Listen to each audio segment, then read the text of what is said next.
ഇന്ന് നമുക്ക് ചിക്കൻ്റെ മുട്ട പാർട്സ് ഉണ്ടാക്കിയാലോ? ഇത് ഉണ്ടാക്കാൻ വേണ്ടി പാർട്സൊക്കെ ക്ലീനാക്കി കഴുകി വൃത്തിയാക്കി എടുത്തിട്ടുണ്ട്. കഴുകി വൃത്തിയാക്കിയെടുത്ത പാർട്സ് കുക്കറിലേക്ക് ഇട്ടെടുക്കാം.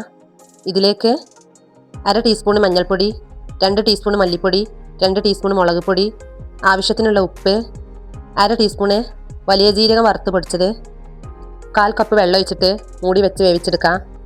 കുറച്ച് വെള്ളം നമ്മളെ കഴുകിയെടുത്ത പാർട്സിൽ തന്നെ വെള്ളം ഉണ്ടാവും, അതുകൊണ്ട് 1/4 കപ്പ് വെള്ളം ഒഴിച്ചാൽ മതി. കടായി അടുപ്പത്ത് വെച്ചിട്ടുണ്ട്. ഇതിലേക്ക് കുറച്ച് വെളിച്ചെണ്ണ ഒഴിച്ചെടുക്കാം. ഇതിലേക്ക് നമ്മൾ 1/4 ടീസ്പൂൺ മഞ്ഞൾപ്പൊടി, 1 ടീസ്പൂൺ മുളക് പൊടി, 2 ടീസ്പൂൺ മല്ലിപ്പൊടി, 1 ടീസ്പൂൺ കുരുമുളക് പൊടി, 1/4 ടീസ്പൂൺ ഗരം മസാലപ്പൊടി കൂടി എടുത്തിട്ടുണ്ട്. 2 ഉള്ളി എടുത്ത് കട്ട് ചെയ്തെടുത്തിട്ടുണ്ട്. അത് എണ്ണയിലിട്ട് നമുക്ക് വാട്ടിയെടുക്കാം. ഉള്ളിയിലേക്ക് ആവശ്യമായ ഉപ്പ് ഇതിലേക്ക് ചേർത്ത് കൊടുക്കാം. ഉള്ളി നന്നായി വാടി വന്നിട്ടുണ്ട്. ഇനി ഇതിലേക്ക് 2 ചെറിയ തക്കാളി കട്ട് ചെയ്തതും വെളുത്തുള്ളി ഇഞ്ചി ചതച്ചതും കുറച്ച് കറിവേപ്പില കൂടി ഇതിലേക്ക് ചേർത്ത് കൊടുത്തിട്ടുണ്ട്. നന്നായിട്ടൊന്ന് ഇളക്കി കൊടുക്കാം. തക്കാളിയൊക്കെ ഒന്ന് നന്നായിട്ട് വെന്ത് വരട്ടെ.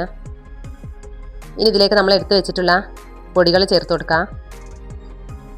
പൊടികൾ ചേർത്ത് കൊടുത്തതിന് ശേഷം ചെറിയ തീയിൽ നന്നായിട്ടൊന്ന് ഇളക്കി കൊടുക്കാം. ഇനി നമ്മൾ വേവിച്ച് വെച്ച പാർട്സ് ഇതിലേക്ക് ചേർത്ത് കൊടുക്കാം. എല്ലാ ഭാഗത്തും മസാലയൊക്കെ ആകുന്ന രീതിയിലൊന്ന് ഇളക്കി കൊടുക്കാം.